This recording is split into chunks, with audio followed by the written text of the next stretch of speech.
Kini kami ajak Anda, pemirsa, untuk langsung kita gali terkait dengan perkembangan dari sisi operasi terpadu penanggulangan kebakaran hutan dan lahan di Kalimantan bersama dengan Ristianto Pribadi, Kepala Biro Hubungan Masyarakat dan Kerjasama Luar Negeri Kementerian Kehutanan. Halo, selamat sore Pak Tito, apa kabar? Selamat sore Mbak Soza, alhamdulillah sehat. Baik Pak Tito, kita melihat ya tadi ternyata kebakaran hutan dan lahan di Kalimantan ini sepertinya masih belum bisa tertangani dengan maksimal, bahkan jumlah titik api kami dapat infonya terus bertambah. Dalam kesempatan ini Pak, pertama-tama mungkin bisa diupdate terkait dengan data yang didapatkan oleh Kemenhub. Berapa banyak jumlah titik panas atau hotspot terbaru yang terverifikasi dan sebarannya seperti apa Pak? Baik, terima kasih. Yang pertama kami atas nama Kementerian Kehutanan, sangat serius untuk menangani kebakaran hutan dan lahan ini. Namun demikian dipastikan bahwa kami tidak bisa bekerja sendirian. Nah, untuk itu terkait dengan perkembangan titik hotspot yang bisa kami sampaikan kepada publik bahwa per tanggal 19 Agustus memang itu terjadi titik hotspot yang tertinggi di berbagai tempat, khususnya di 6 provinsi yang terdampak kebakaran hutan dan lahan. Namun demikian juga dapat kami infokan, per tanggal 20 Agustus 2026 sudah terjadi penurunan titik hotspot. Misalnya di Kalbar tadinya 784 titik hotspot menjadi 82. Di Kalteng dari 694 menjadi 22. Dan di Kalimantan Selatan dari 85 menjadi 12 titik hotspot.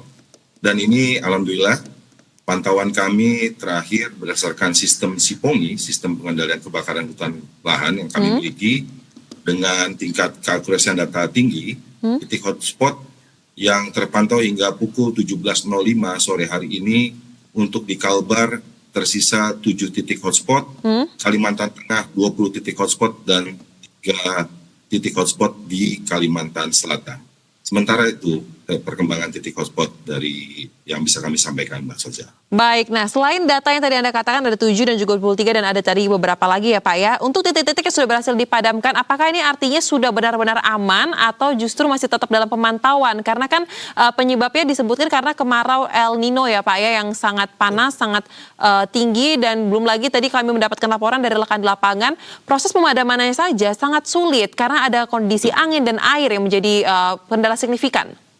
Ya, betul. Betul sekali yang disampaikan oleh Mbak Soza, bahwa penurunan titik hotspot ini bukan berarti kita sudah terhindar dari bahaya kebakaran hutan dan lahan. Perlu ditambahkan juga bahwa kondisi iklim saat ini masih sangat kering, khususnya yang terjadi di Kalimantan Barat, Kalimantan Tengah.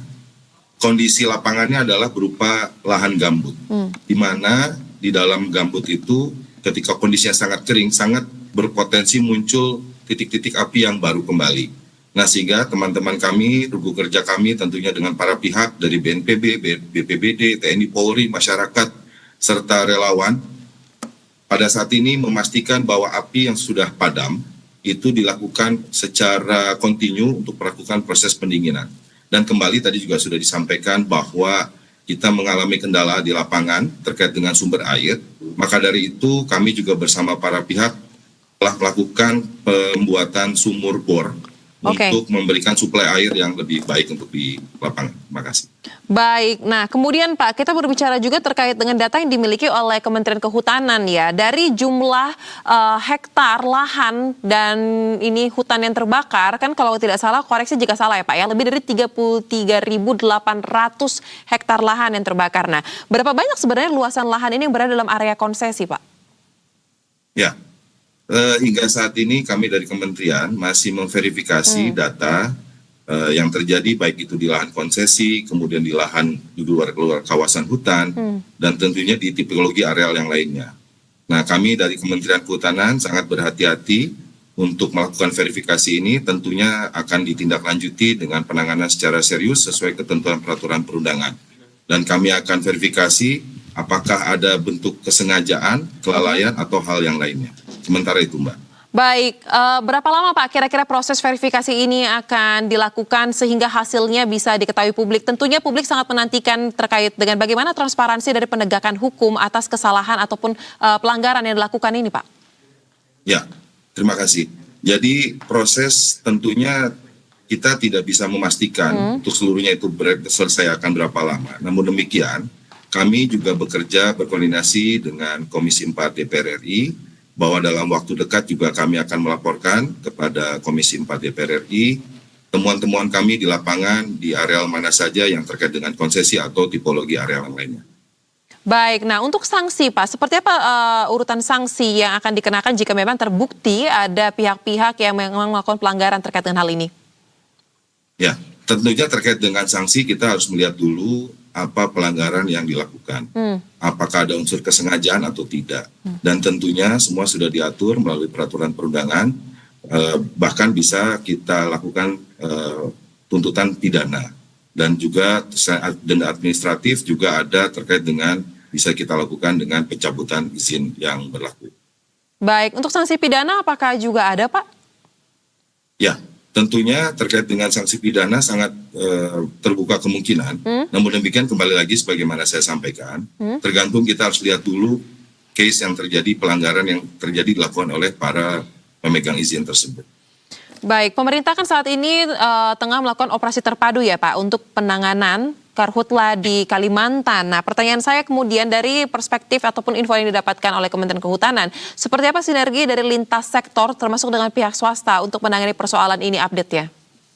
Ya, yang pertama tentunya kami dari Kementerian Kehutanan sangat berterima kasih kepada kementerian lembaga terkait, terutama BMKG, BNPB, BPBD. Dari BMKG kami menerima suplai, tadi juga pernah menyinggung tentang operasi modifikasi cuaca. Nah, tanpa data yang akurat dari BMKG dan juga eksekusi dari BNPB, tentunya operasi modifikasi cuaca tidak dapat kita lakukan. Kemudian juga dengan TNI Polri, dapat disaksikan tadi sudah di layar TV, bahwa di lapangan kami tidak bekerja sendirian. Kementerian Kehutanan bersama TNI Polri juga, dengan total kalau jumlah personil di Kalimantan Barat, Kalimantan Tengah, dan Kalimantan Selatan itu totalnya hampir 13.000 personil unsur elemen gabungan. Dan sehingga kembali lagi bahwa keberhasilan penanganan kebakaran hutan dan lahan ini kembali lagi tidak mungkin hanya dapat mengandalkan Kementerian Kehutanan saja, dan tentu ini harus mendapatkan dukungan dari para pihak, kementerian lembaga, dan tentunya masyarakat pada umumnya. Baik, Pak Tito, terakhir singkat saja, masyarakat banyak yang terkena ISPA, Pak, dan juga berbagai gangguan dalam melakukan aktivitas lainnya. Seperti apa koordinasi Kemenhut bersama dengan Kemensos mungkin dan juga Pemda untuk persoalan ini, Pak? Ya, terima kasih. Jadi beberapa hari lalu sudah dilakukan rapat koordinasi antar kementerian lembaga yang dipimpin oleh Bapak Menko PMK, dan itu sudah disampaikan bahwa penanganan kebakaran hutan lahan ini tidak hanya bisa dari aspek pemadaman saja, tapi juga secara komprehensif menyeluruh termasuk dengan aspek sosial dan juga aspek kesehatan. Nah, sehingga terkait dengan penanganan penyakit ISPA ini tentunya rekan-rekan dari Kementerian Kesehatan telah menyiapkan langkah-langkah strategi yang perlu dilakukan. Yang pasti utamanya adalah pemerintah akan menjamin keselamatan, kenyamanan hidup masyarakat Indonesia pada umumnya. Baik. Pak, apakah ada nomor call center, Pak, yang bisa dihubungi oleh masyarakat khususnya yang terdampak di wilayah Kalimantan untuk bisa mengakses langsung komunikasi bersama pemerintah ataupun Pemda yang bisa kami informasikan pada kesempatan kali ini, Pak? Ya, kalau terkait dengan akses, kami dari Kementerian Kehutanan tentunya lebih fokus terhadap penanganan kebakaran hutan dan lahan. Nah, untuk penanganan kebakaran hutan dan lahan, masyarakat dapat mengakses melalui call center yang bisa diakses melalui yang melalui SIPONGI, Sistem Informasi Penanggulangan Kebakaran Hutan dan Lahan. Kemudian juga ada nomor telepon call center yang bisa dihubungi di 0813 100 35000. Baik, ini bisa diakses ya Pak ya, 0813 100 3500 oleh masyarakat. Dan tentunya tetap kami berharap masyarakat juga terus bisa memantau perkembangan melalui kanal media sosial kami di akun Kementerian Kehutanan. Terima kasih Mbak Saza. Baik, terima kasih Pak Tito untuk informasi yang juga dibagikan bersama kami di Berita Satu Utama. Salam sehat Bapak, selamat kembali beraktivitas. BPBD Kalimantan Barat, Daniel, mengungkapkan penyebab kebakaran hutan dan lahan yang marak terjadi belakangan ini, dan kami akan tampilkan pemirsa terkait dengan potongan dialognya yang dilakukan dalam program Berita Satu Sore tadi. Kalimantan Barat per hari ini berdasarkan update 20 Agustus pukul 23 malam tadi ada 3.759 sebaran titik panas di Kalimantan Barat. Yang masuk dalam kategori tingkat kepercayaan rendah ada 146, kemudian tingkat kepercayaan menengah ada 3.389, tingkat kepercayaan tinggi ada 224. Yang 224 inilah yang kita curigai sebagai titik api. Karena titik panas belum tentu titik api. Nah, untuk memastikannya kita sedang menggerakkan Satgas Darat dan Satgas Udara untuk melakukan validasi dan verifikasi apakah 224 ini memang merupakan titik api atau titik panas. Di Kalimantan Barat ini memang yang terbakar itu pada umumnya lahan gambut yang tersebar di Kabupaten Kuburaya, kemudian Kabupaten Ketapang, dan Kabupaten Mempawah. Ada beberapa kabupaten lain di luar 3 kabupaten ini memang terbakar juga di tanah-tanah mineral. Karena sebagaimana kita ketahui bahwa di bulan Agustus ini ada kegiatan masyarakat membuka lahan perladangan tradisional, tetapi ini terjadi di lahan mineral. Nah, karakteristik lahan mineral apabila terbakar, dia hanya permukaannya, tidak di bawahnya. Jadi begitu kita lakukan setelah selesai pembakaran oleh para petani itu biasanya padam. Tetapi tidak demikian di lahan gambut. Karena yang terbakar tidak hanya permukaan tetapi juga di bawah permukaan. Jadi tidak mudah terbakar. Nah, kesimpulannya adalah terjadinya karena di Kalimantan Barat itu memang karena ulah manusia. Ada yang disebabkan oleh kesengajaan, ada memang karena kelalaian. Dan masih terkait dengan penanganan karhutla di Kalimantan, pemirsa, kali ini kami sudah kembali bergabung dengan narasumber yang terhubung melalui sambungan virtual. Ada Alphonse Priando, selaku Prakirawan Cuaca BMKG. Halo, selamat sore. Mas Alphonse, apa kabar? Selamat sore Mbak Solja. Baik, terima kasih telah meluangkan waktu di Berita Satu Utama. Langsung saja, terkait dengan penanganan karhutla di Kalimantan, Mas Alphonse, kita tahu ya ini operasi terpadu yang melibatkan lintas sektor dan juga ada salah satu upaya dengan melakukan operasi modifikasi cuaca.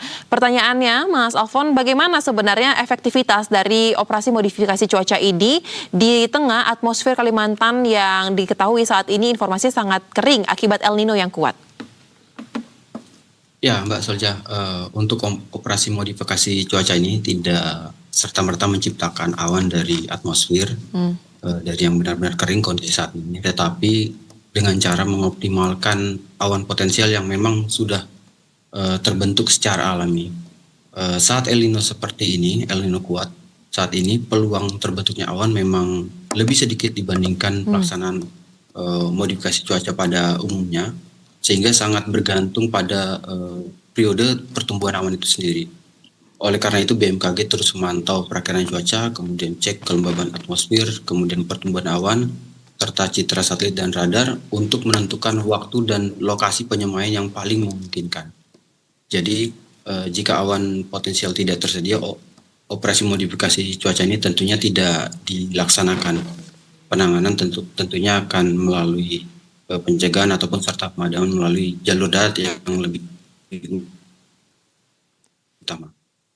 Baik, Mas Alphonse, ini kan untuk di Kalimantan, seluruh wilayah Kalimantan ini terdampak dan juga ada memiliki titik api, meskipun ada yang sangat banyak, ada juga yang lebih sedikit. Nah, berdasarkan hasil kajian dan juga pemeriksaan yang dilakukan oleh BMKG, sejauh ini wilayah mana yang memang lebih potensial untuk dapat dilakukan operasi modifikasi cuaca dengan lebih intensif?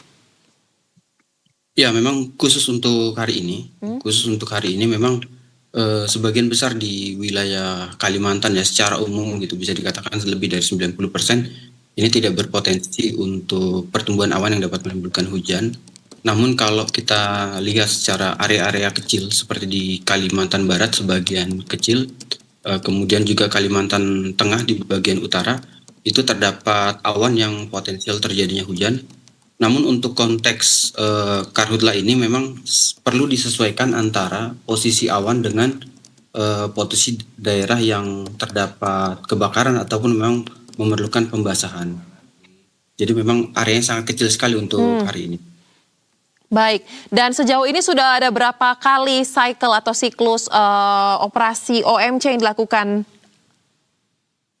Ya, untuk hari ini saya belum menerima dilakukannya operasi modifikasi cuaca. Saat ini sedang dilakukan perencanaan. Saya belum mendapat informasi detail pelaksanaannya kapan seperti itu.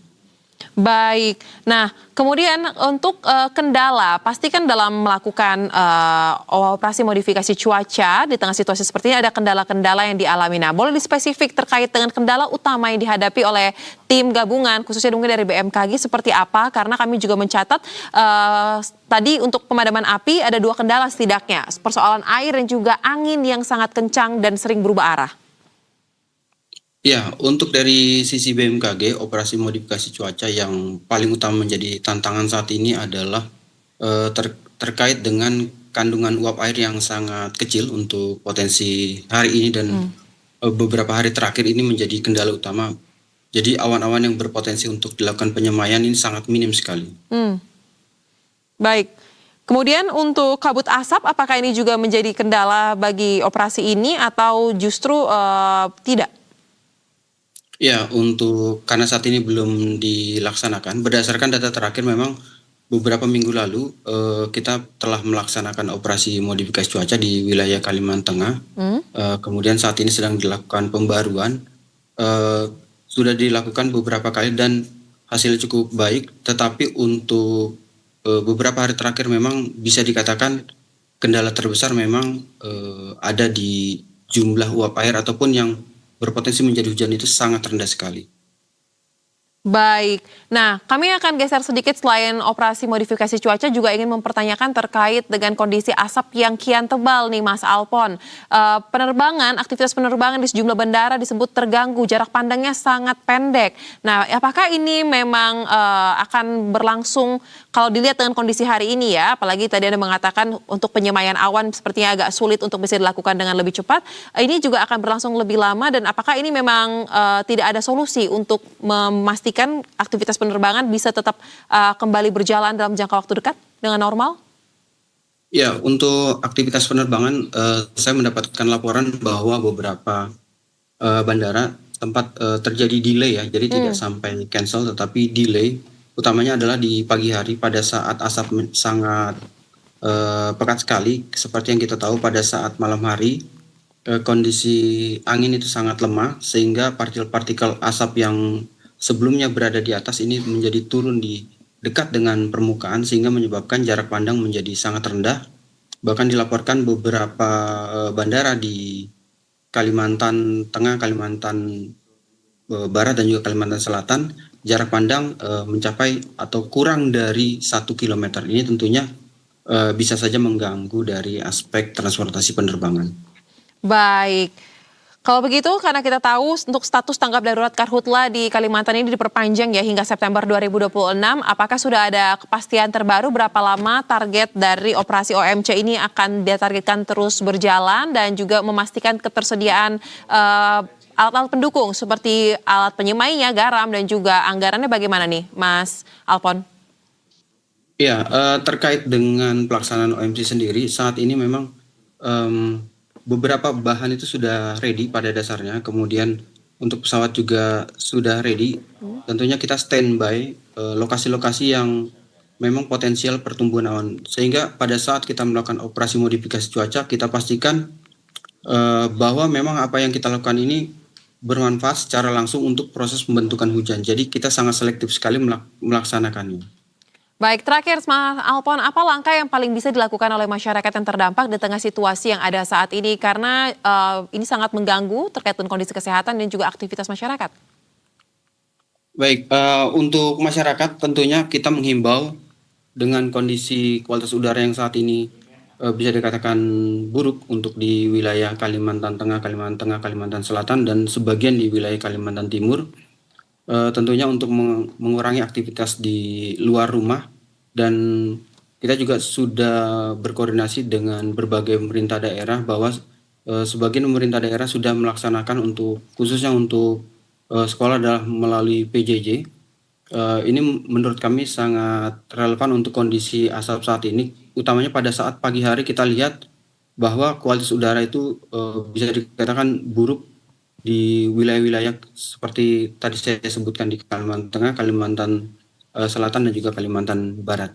Jadi kita menghimbau untuk mengurangi aktivitas di luar rumah, kemudian dengan kondisi kering yang saat ini sedang berlangsung dan masih akan berlangsung, kita juga menghimbau untuk tidak melakukan pembakaran dalam bentuk apapun karena kondisinya keringnya ini bisa dikatakan kering ekstrim demikian, sehingga terjadi saja sulutan api bisa menyebabkan penyebaran api yang luar biasa. Seperti yang kita tahu bahwa dalam konteks segitiga api, bahwa panas, kemudian bahan bakar, serta oksigen, ini adalah proses pembentukan api.